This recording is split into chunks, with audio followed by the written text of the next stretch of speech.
Well, hello, everyone. Welcome back to our Faith-Focused Weekly Discipleship podcast.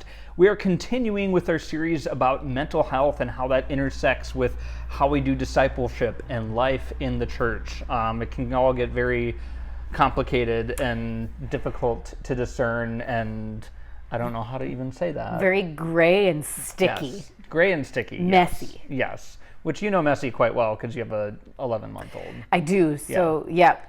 Mess everywhere. Yeah.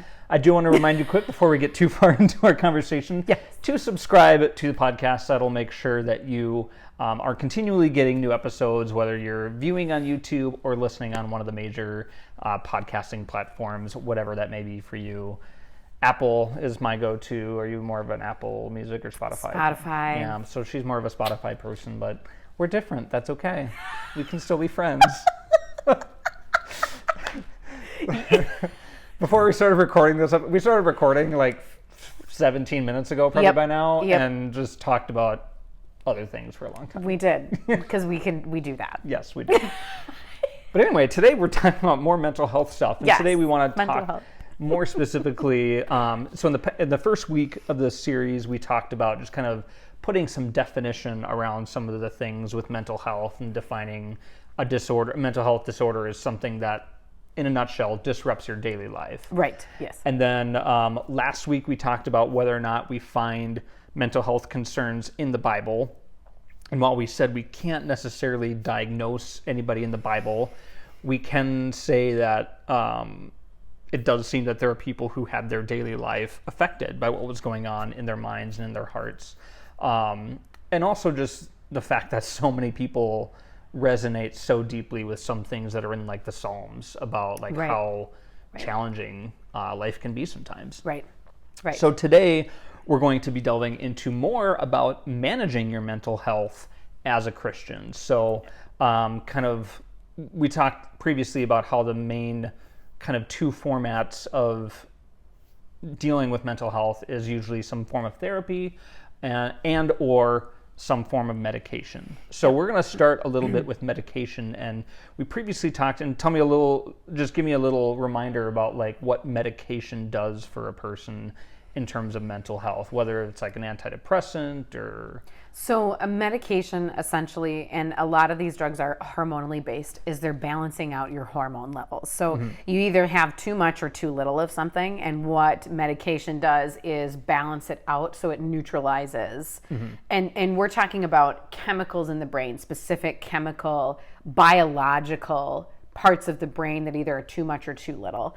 And so that's what medication looks at, is to kind of neutralize those parts of the biological brain of these things in our brain. And this is a very broad overview, and I don't have a ton of knowledge with this, so if I reserve the right to be wrong. Because Anna's not a psychiatrist. I'm not.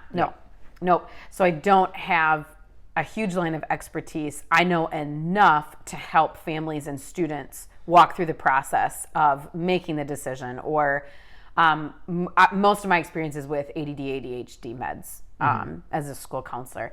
And so I have enough knowledge to work with parents to say, go talk to your psychiatrist. Go talk to a doctor, a psychiatrist. Right. We're seeing behaviors that meds have switched. We have too much of this in the meds. It's a very complex biological scientific process to figure out the right amount of meds per person, because each body is made differently. And so from a biological standpoint, and so meds have to be accommodated to that. But essentially, the big overview is to neutralize and put your brain in a spot of functioning where then it can produce and function on a daily basis. And so the disruptions in your daily life will lessen significantly. So it's not, if you're taking an antidepressant, it's not happy pills. No. Which would be fun, maybe. I don't know. Oh my gosh. No. Yeah. And so I remember a few years ago, I was having a conversation with some friends, and I joined a conversation that was partway through, and they kind of asked me, they said, what do you think about antidepressants? Are they something that we as Christians should partake in, because the Bible does tell us to be sober-minded. So what does that mean for us as Christians to take these things that might alter our hormone levels or brain chemistry or whatever? Before I give my take on it, I just wanted to ask your take on it a little bit first. I know you don't have as much to say on this necessarily, but I'm just kind of curious as to what you think about that as a Christian. Of taking medication. Of taking medication and mental health. I think, is part of it is if God created the brains to create this medication, there's got to be a level of, we got to trust the medication. And I know that this is right now, currently, this is kind of a hot button. The word medication is kind of a hot button thing right now. I think that for each person, it's different to discern whether to take medication, whether to not take medication. It's different for everybody. I know people that take it all the time, antidepressant medication. I know friends that were on it for a while and then got off of it, went into therapy and haven't needed it since. Friends that still need it for a daily life. So it all just kind of depends. It's a huge, big pendulum swing. So I think as Christians, for us to personally, my opinion, to personally judge medication just outright versus kind of having all the pieces of the puzzle. Man, I love puzzle analogies. All the pieces. She's got a puzzle in progress just over there. I do lots of puzzles. If we don't have the whole picture, it isn't our place to judge someone whether they choose medication or not to choose medication. I think if we have the resources available to us, I don't see why we wouldn't use those resources if someone created it. And I think there's a lot of different ways you could go on it. I think opinion-based, I have seen some really great changes with friends and family members through medication, where they were then able to get to a mental spot where they could start making life changes. And life just took off in a whole new way, totally different person. And so I've seen that. I've also seen the downside of medication where we really should question whether we should be. And so it's this very kind of big pendulum. Gray and sticky. Like gray and sticky thing that we have to, I think, understand the person and all the puzzles of the pieces. I think to outright judge someone for medication or to outright nick something or to say yes to something, even both sides of the spectrum, can get really dangerous. And so that's where doing research and becoming educated on the medication, what will this do? What does it affect within my body? Where are you at in your life?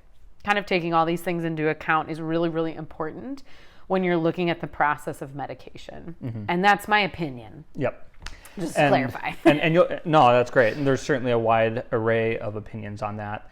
For myself, I do take medication on a daily basis for depression, and I have now for several years. Before I took medication, and I kind of started therapy and medication at the same time, kind of combined. I started therapy a little bit first and then got into the medication piece of it.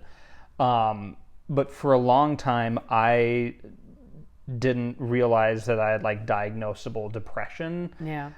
Because some of the symptoms I read about, because I questioned it for years, but some of the symptoms I read were far more severe than what I experienced. And so I didn't think I was far enough on the scale of severity to need medication. I just thought I was weak because I couldn't get it together. And so I kind of felt like, I could certainly recognize that I had a really good life. I had a stable family and I was getting an education and, all my needs are met. I know that there are people in the world facing, poverty and lack of clean water and starvation and war and all kinds of horrible things. And so I really denigrated myself for feeling terrible because I knew my life was actually pretty good. But that should have been my clue that there's a brain chemical imbalance, because what I realized over time is that my default state was at a very low place. And so when things were going well, I was still feeling pretty low. And then when things were not going well, I would feel really, really low. So eventually I got to the point where between consultation with friends and my therapist and a doctor, I did decide to go on medication. And once we got the dosage right, it changed my default. So instead of my default kind of being down here, it brought my default to a true neutral. So when things were hard, that was still challenging. But then when things were good, I could actually start to experience joy and and it wasn't as fleeting and temporary as it was before. And so coming back to where I started this question of people ask me, like, as a Christian, how do you approach medication? Because the Bible tells us to be sober-minded.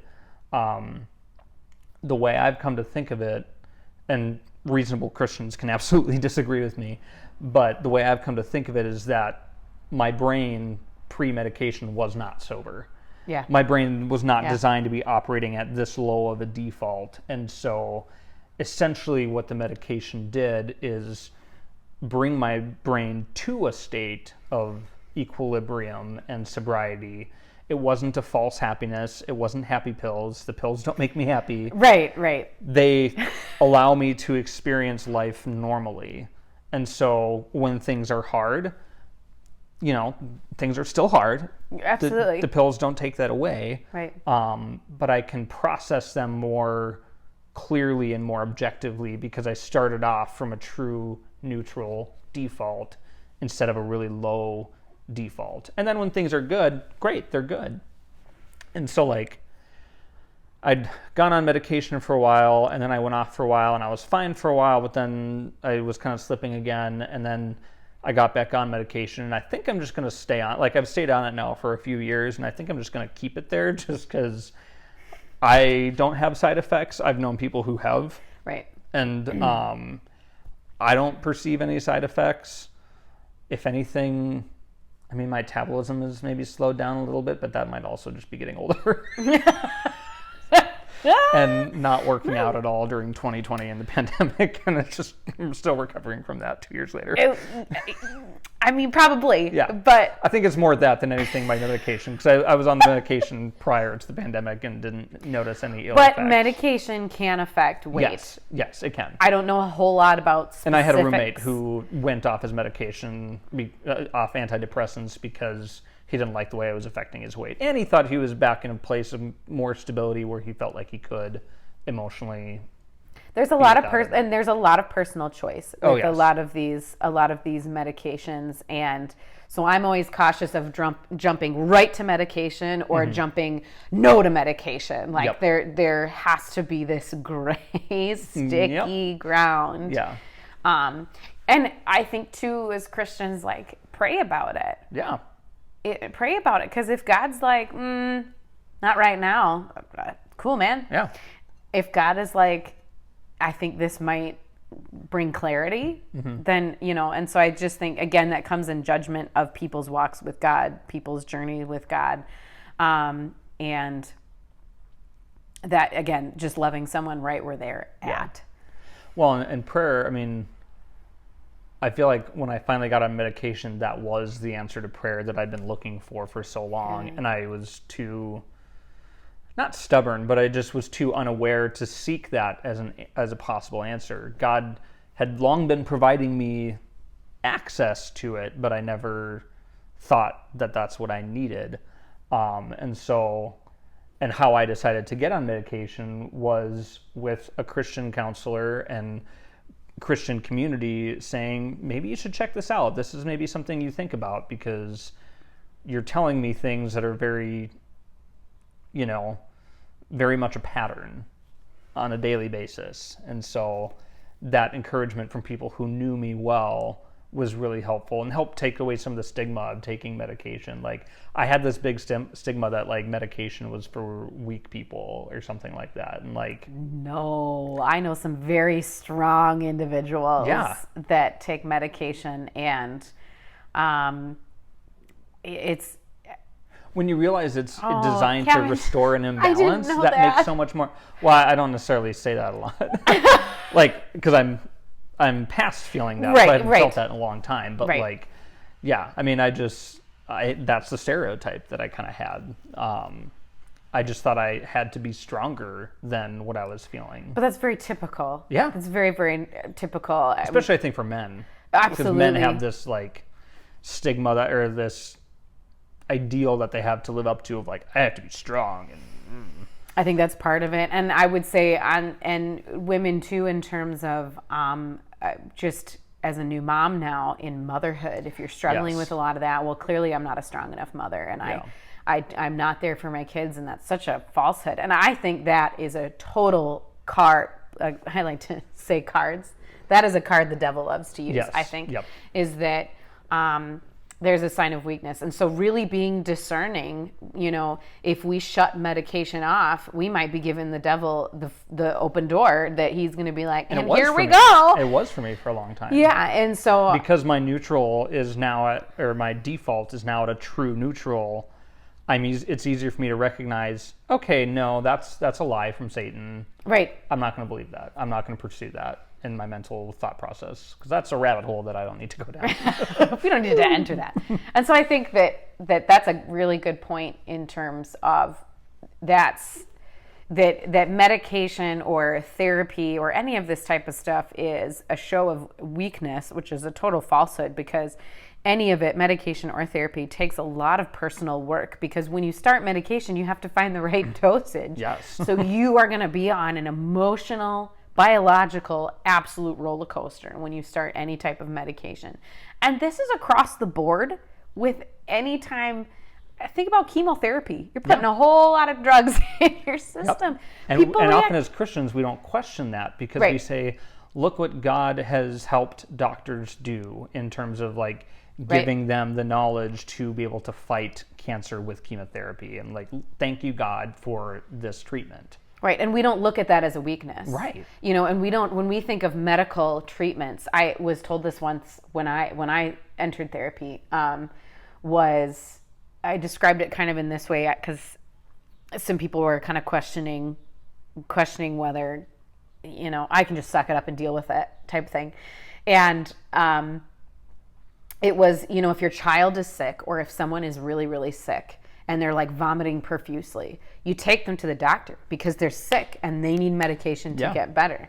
Mental health and being in that bottom is no different than that. Your friend, your whoever, that person is sick and they need to go to a doctor to get help. Their daily life has been interrupted. They're not functioning from an hour-to-hour basis, or they're not functioning on a daily basis. They're only maybe functioning 5 minutes at a time.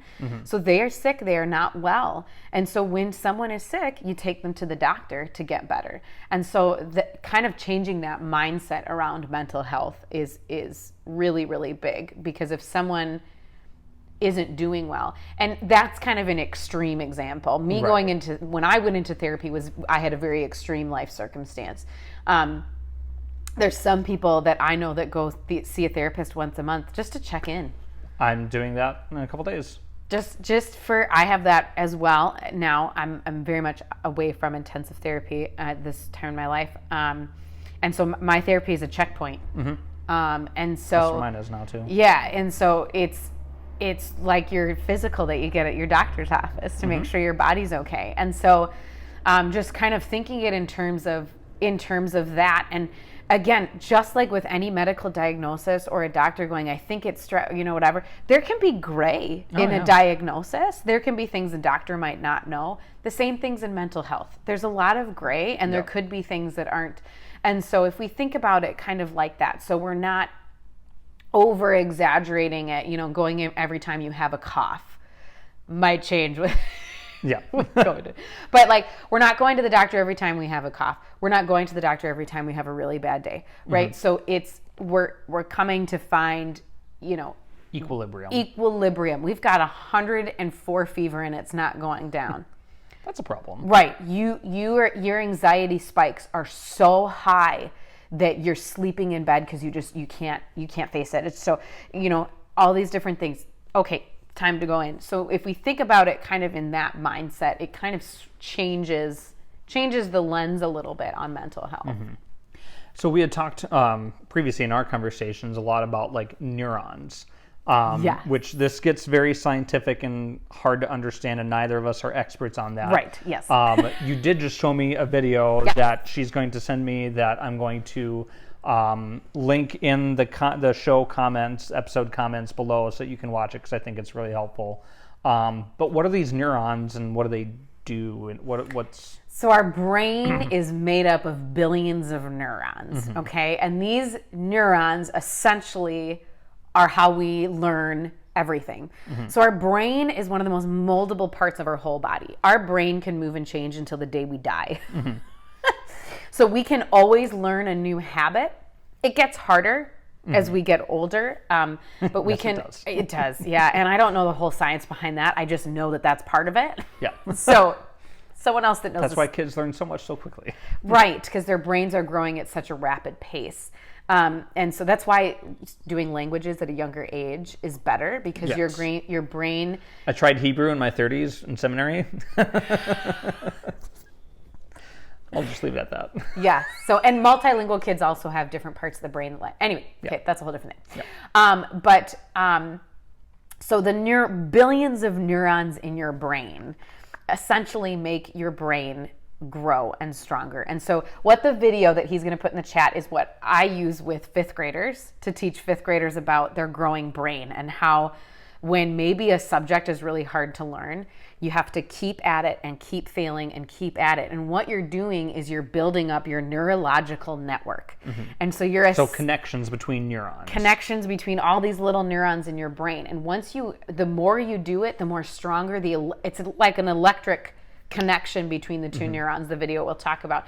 And when you continue to make those, you're hardwiring that knowledge into your brain. And so you become smarter, essentially. So in other words, you become smarter, or you will learn a tool, or learn a healthy habit. Yep. Or a not healthy habit. Oh, yes. Or you learn habit, good, bad, or ugly. Yes. And so your neurons in your brain make your brain stronger, and you can constantly grow, detach, form, change, shift your neurons in your brain. They will never stop growing, moving, changing until you are brain dead. You can change your brain until you're brain dead. It is wild.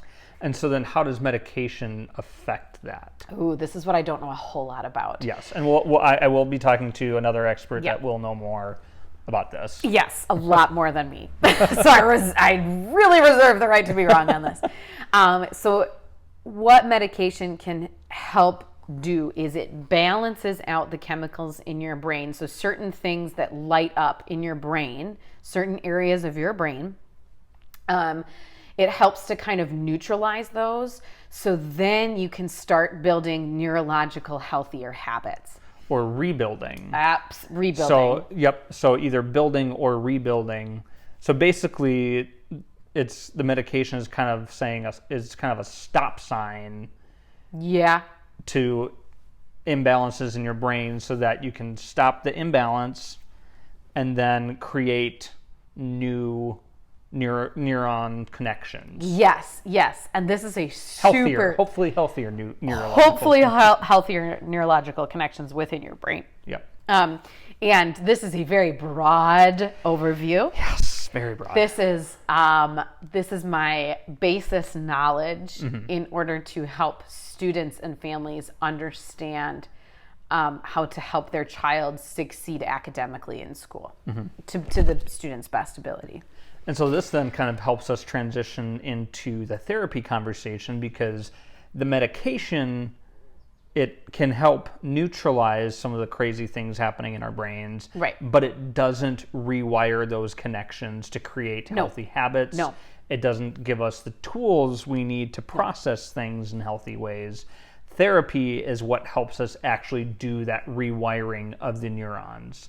And so you gave an example in previous discussions that you and I have had about, like, if you're cooking something and you get it wrong. Oh, right. Tell me about that. Okay, so when I was 21, 22, I entered into pretty intensive therapy. And therapy is always Pandora's box, man. You never know It just, you start with one thing and then it opens everything else. Yes, it does. And so, I lost my mom when I was 19, and my world just kind of fell apart at that point. And I didn't get help for a while. Mm-hmm. I should have gotten help way sooner.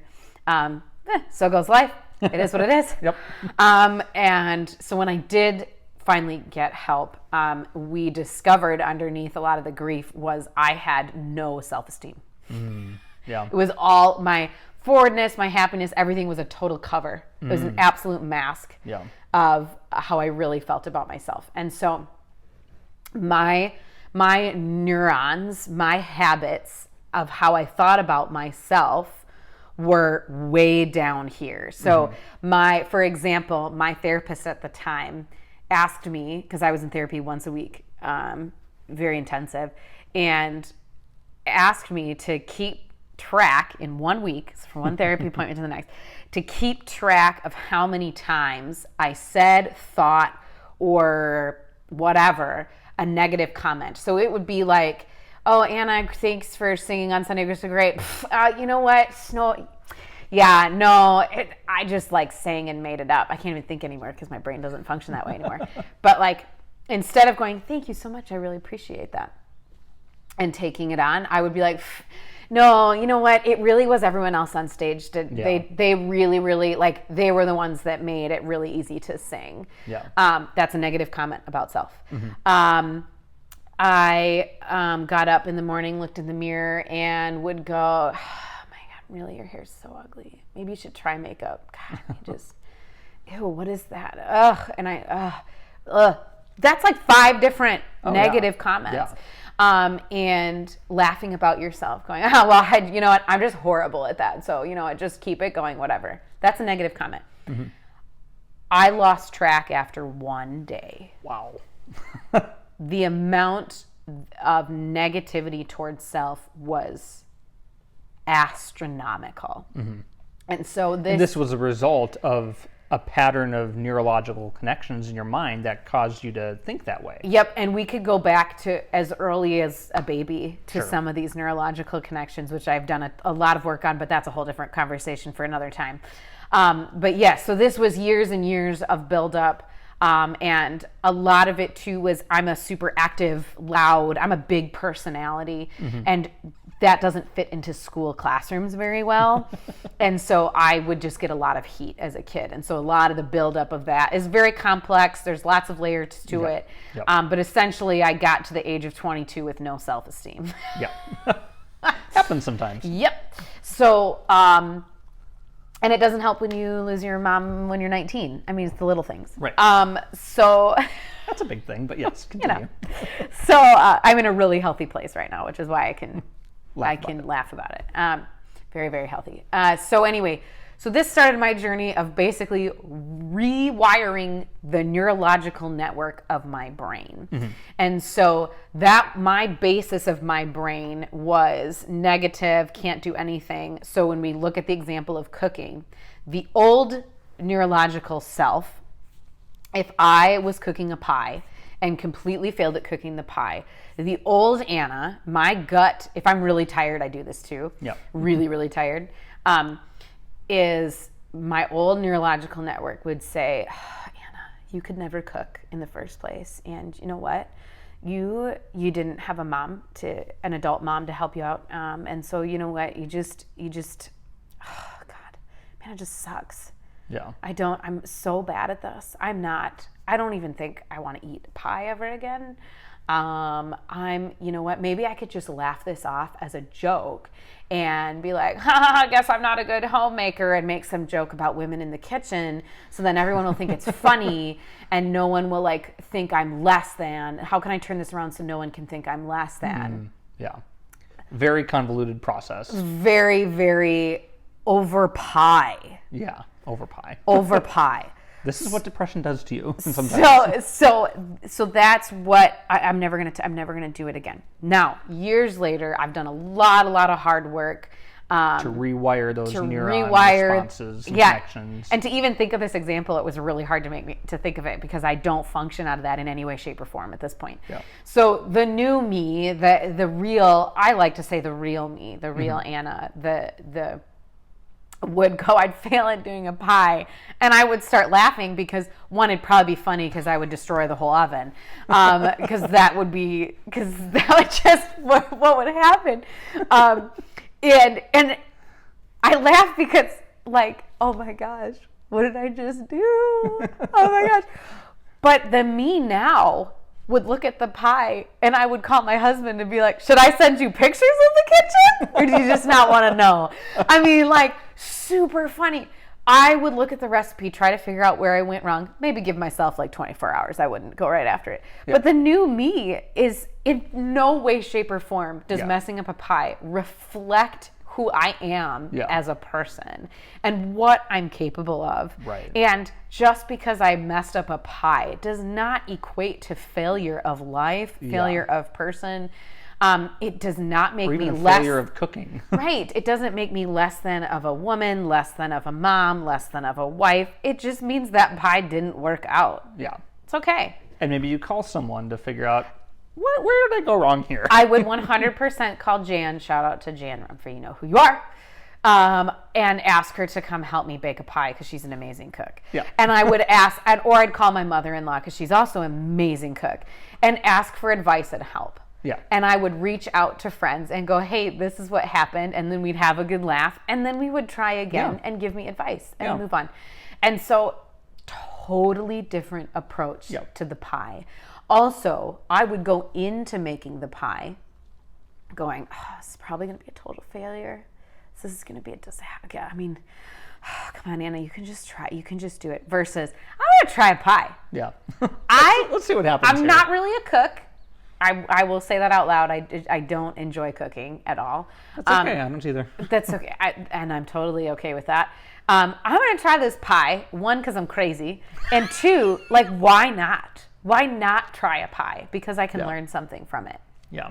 It's a totally different mindset. Yeah. So I essentially, my old neurological pathway, what it looked like was this, here's the visual of what we used in therapy, it was like this, I picture this old, like the first Ford vehicle, okay? Mm-hmm. Where like the wheel is sticking out and you have these big tires and whatever. And it's stuck just back and forth in these deep ruts that were just muddy and like just back and forth and back and forth. And every time it would just get deeper and deeper. And I'd been functioning out of this mud pit. Yeah. Gross. Functioning out of this mud pit. And what I did was essentially, and this was like a whole highway of just dirt muck roads that I'd been living on for how many years. Right. And what I did was I rebuilt a highway so the car could just keep rolling. Yeah, there's bumps and ruts in the road because there always will be. But we move forward and we keep going. Yeah. And what happened was as I was building this new highway in my brain, these new habits, this new way to think, was the mud pit road that I was stuck in. Essentially, what happened was there was flowers that grew. Grass came back. Yeah. There was growth. And this beautiful visual of my brain growing into the true self. And the true self that God wanted you to be all along. Absolutely. Yeah. And I can always wonder if my mom hadn't passed away at 19, where God would have led me. You know, sometimes I sit, I'm in a really healthy place, so I can sit and reflect on that now in a very healthy, positive way. Mm-hmm. And so sometimes I just wonder, because so much of my journey and mental health journey and neurological rebuilding and the science of the brain and all this stuff has to do with that pivotal moment of life-altering, completely life-changing moment of losing my mom, and where I am today in my walk with God and what God has done with that. Yes. I mean, talk beauty out of ashes. It's been incredible, and the whole journey of mental health and everything that I've been through, and I'm still growing and I'm still learning. I have a kid now. It is hard to be a mom without your mom. Yep. There are just times you just want to pick up the phone and you just can't. Yeah. So there's new struggles that come with that. But there's great growth that comes through that. And so and that's a very simplified version of Yes. it. I have bad days. Yes, we all do. We all do. And so just kind of the growth and beauty that's come out of that, and the community that God has surrounded me with, and the therapist that God has connected me with, and the mental health outlets that I've been able to provide for other students and families because of my own journey, and what God has been able to speak through that to others has been absolutely incredible, and just an amazing journey that's still going. Oh yeah. I'm a little nervous. I'm like, okay, what else you got in the store, God? Okay. But there's just, in terms of, just to rope it back, the neurological makeup of your brain. I rewired my brain. And part of the secret is, and this is a good tip I use with my students, part of how I rewired my brain is I had Post-it notes everywhere. It's the Post-it note trip, okay? My shout out to my first therapist that taught this to me. I use this, oh my gosh. So I had Post-it notes on my mirror. I had Post-it notes in my car. I had Post-it notes next to my bed. And they all said things like, you are a beloved child of God. You are beautiful. You are worthy. God loves you. You are magnificent. You are stunning, okay? And I would have to stand in front of the mirror. I would get up in the morning, and the ones in the mirror were, you're magnificent, you're a beautiful child of God, and there was one more, and I would stand in front of the mirror and look at myself in the mirror and read them out loud. And for someone who has no self-esteem, it is one of the hardest things you will ever do in your entire life. Yeah. Nobody believes me until they try it. Look in the mirror and look at yourself, and you have to say with confidence, I am beautiful. Okay. I am beloved by God. I am beloved by God. And man, oh man, I would say it and go, you are beloved by God. This is so dumb. I would do that. And it was painful. There were some mornings I would get up and I would look at the Post-it notes and I'd be like, I can't say that out loud today. Yeah. I'm not beautiful today. And I would sit there sometimes in the bathroom for like 20 minutes because I would force myself to say it. I did that for months and months and months on end. And I would get in my car and I would turn, you are a beloved child of God. I don't believe that today. I'm going to say that again. You are a beloved child of God. Still don't believe it today. I'm going to say it one more time. And I did that for months and months and months until finally it became truth. Wow. So I can wake up in the morning and go, whoo, it's a mom kind of a day. You are a beloved child of God. Amen. Perfect. And there's some days where I'm not great at saying it. Yeah.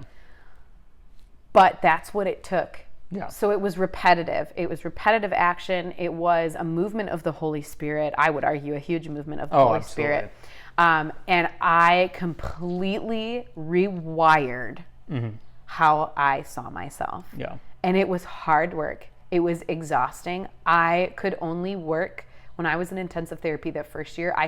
For 6 months, really. I could only work for 5 or 6 hours a day. I could not work a full shift. Wow. Because I was so tired and I was so emotionally and physically everything exhausted, so I couldn't really work. Yeah. And it was the grace of God and the provision of others that I was able to eat and pay rent. Yeah. And get through that period. And the community of God that got me through all that.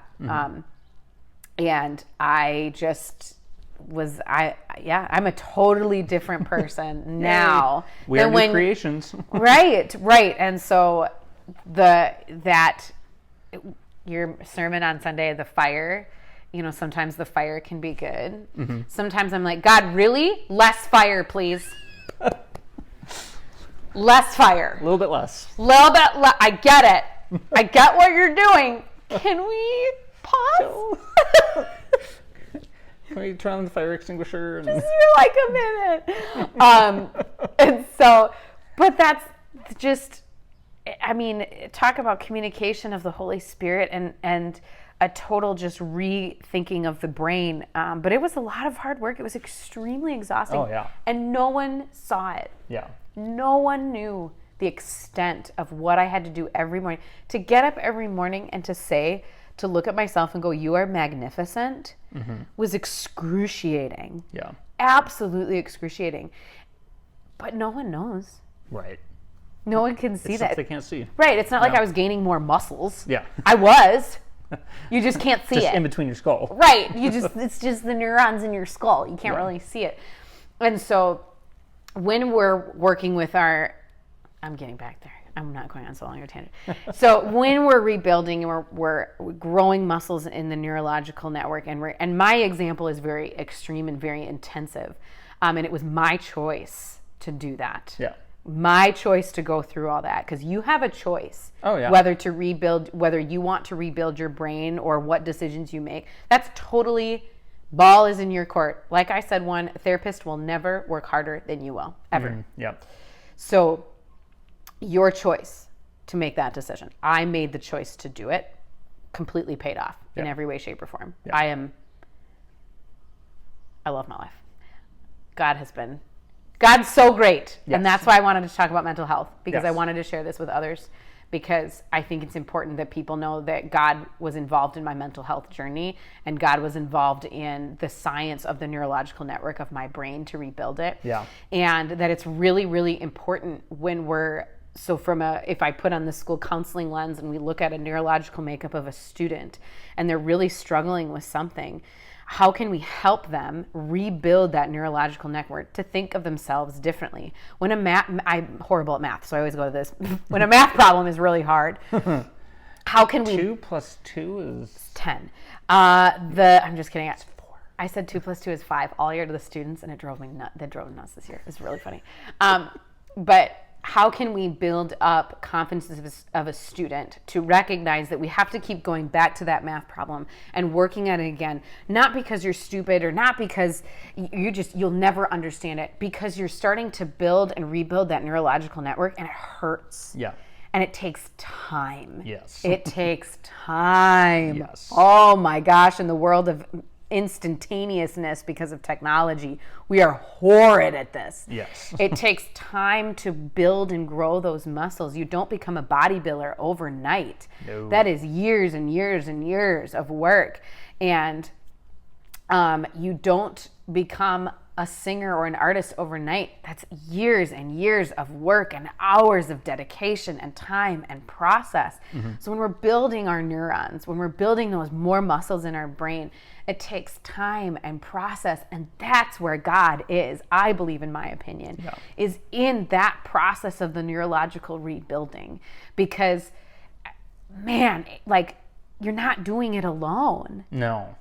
I don't know how people do it alone. No. I have no comprehension of how I wouldn't have been able to rebuild my brain without the encouragement of others around me, the community, and the whole movement of the Holy Spirit saying, keep going, keep going, mm-hmm. keep going. Say it one more time. But I don't want to. And so they're all things we can't see, and there's just this great movement of community and absolute discipleship that happens mm-hmm. through that. And so that neurological makeup of your brain, I don't have the exact science of it, and we're still studying the brain. Oh yeah, there's still so much to learn. Because the brain is so complex. Mm-hmm. There are just things, it is an absolute incredible part of your body. Yeah. And the way... I like my elbow personally. And the way that God has connected the synapses, in my opinion, has created the synapses that keep growing and growing and can change and shift over time. It's crazy. It blows my mind. And it's just an absolute incredible... It's just incredible how our brains are created that way. I went on a huge long tangent. That's okay. So talk a little bit more about what therapy is and what therapy isn't. I'm just going to run through some things about what therapy isn't, because there's a lot of misconceptions about therapy is this or therapy is that. Yes, and it is almost 11:30. Just heads up. Okay. It is not someone fixing your problems. Nope. It's not somebody just giving you a solutions here, do this and everything's fine. Nope. It's a lot of work. It's a lot of work. It's not just laying down on a couch. You may lay down on a couch. I have. Yep. I sit on the couch in my therapist's office, but I could have laid down. I don't think he'd care, but Right. it's not necessarily that. It's not a one-time thing.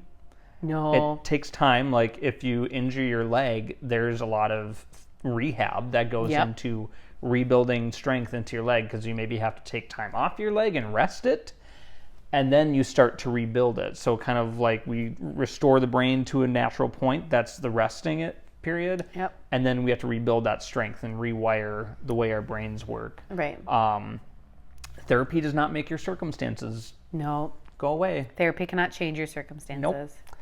And the therapist doesn't automatically just take your side. So if part of what you're struggling with is a conflict with a person, whether it's a family member or a friend or a coworker, a therapist isn't automatically going to say, "Oh, you're right on everything." A therapist a good shouldn't. therapist. A therapist Yeah. shouldn't. Yeah. From what I was taught in grad school, what I've researched, my experience, my own, I've had 2 therapists, and other therapists, friends that I've talked to, a therapist should never, it's not about sides, it's having an unbiased opinion to the situation. Yeah. Because they're not involved. Right. They don't care. And they're only Essentially, getting there's a one level side of of the situation anyway. So the therapist knows, I don't know the whole story here. Absolutely. But from what you're telling me, I'm observing this about their response. I'm observing this about your response. Yes, it's about your response to the situation. So Yeah. it's not about you being in the right. That's a huge clarification. Yes. And so then what therapy is it's a mirror. It's somebody to show you what you're saying and what you're experiencing. Therapy is learning how to do self-reflection. So I've looked at that so much, and today I'm able to say, why is, like, I was literally just doing this last night. I was like, why is this particular thing so emotional for me?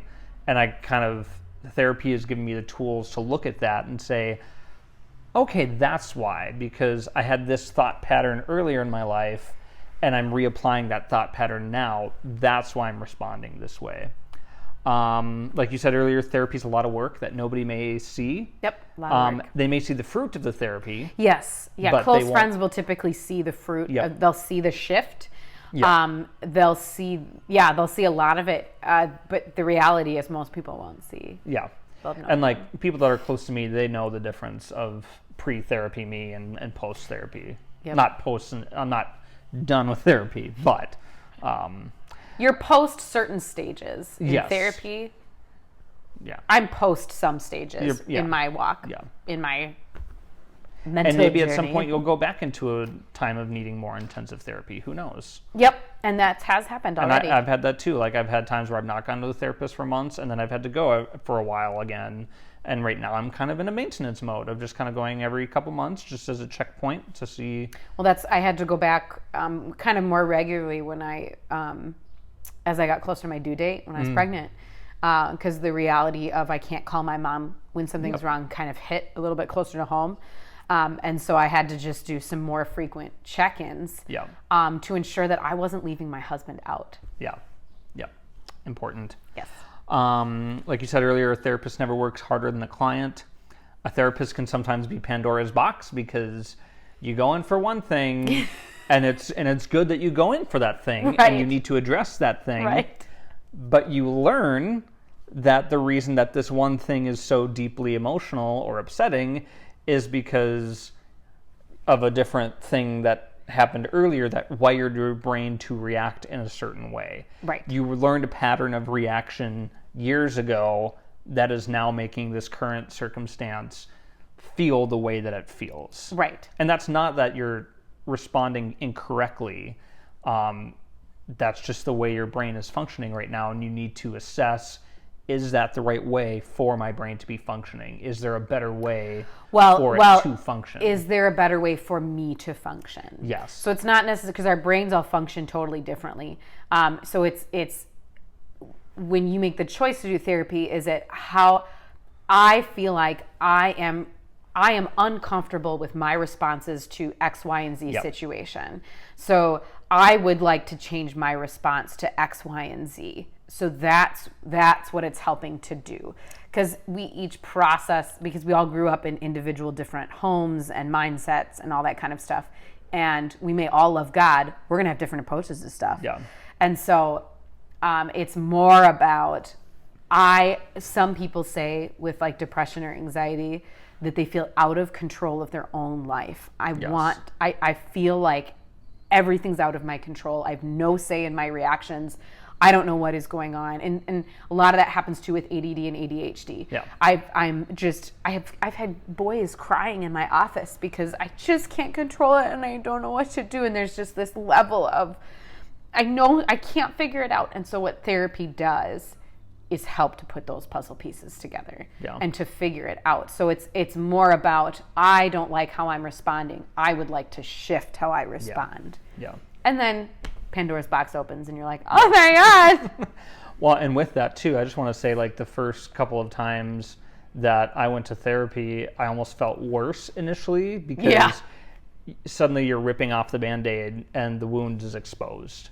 Yes. And it's at least if you're being honest with your therapist. Yeah. You can go, if you go into a therapist and don't say much and you don't tell your therapist where you're really at, you're not going to get anything out of it. No. But like the first couple of times of going in there, I was just like, this is so raw. Because, I know that something is bothering me, but I kind of paper over it. I kind of do what I have to do to function on a daily basis. But then when I get in there and get in that room and I finally start really, for a long time, really delving into it, it hurts. Yeah. It's hard. It's an excruciating process. I always say if you have therapy, you need to leave 30 to 40 minutes afterwards. Yes. To take a deep breath before you re-enter with other human beings. Because there's a lot that happens. But again, like you said, it's all how much you open up. It's what you want to put into it. Therapy, you only get how much out of it is how much you put into it, essentially. Yeah. And you can choose not to. And that's okay. There are lots of people that roam the earth that never go to therapy and survive. Or thrive even. Yeah, absolutely. And so we're giving this from the example of seeing therapy as a way that helped us thrive versus just survive. Yeah. And so that's where our perspective is coming from, is therapy for us and medication and all these other stuff was, we are now thriving of who we are versus just surviving. And through that, we're able to actually cling, I think, harder to the vine. Oh yeah, absolutely. And God can use us to produce fruit. Yeah. So that's our perspective, because there's many people that never go to therapy and thrive and survive and so and good for them. Yeah, right. So this is just kind of our perspective in our boat, and I think it's very important when we talk about all this mental health and we're talking about our journeys to also recognize that this is gray. Yeah. It's super gray. It's personal choice. I think to put all your eggs in the basket of mental health is just as dangerous as putting no eggs in the basket of mental health. Correct. And so we need to have this balance between the significance of mental health, because we do that even with cancer, right? You have radiation before you move to chemo sometimes, or you only need there's different steps within the medical field. And so we need to treat mental health as the same way. Yeah. And so we need to ensure this kind of balance between the yes and no of mental health. Yes. Is really, really essential. Yep. So other things to cover fairly quickly, there are non-Christian therapists or therapists that don't necessarily say come at it from a Christian perspective, and Christian therapists. I think you and I are both in agreement that you don't have to choose one over the other. No. The reason I've chosen Christian therapists is just because I want someone with that theological outlook, because I'm very much wired to think theologically. Right.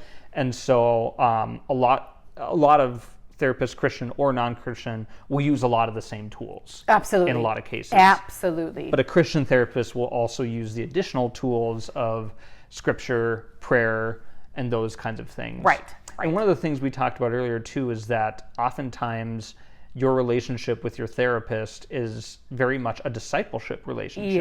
Yeah. And I completely agree, because it's someone that's, I mean, here at Faith Covenant, we talk about discipleship as walking with someone, with God's word, with other people.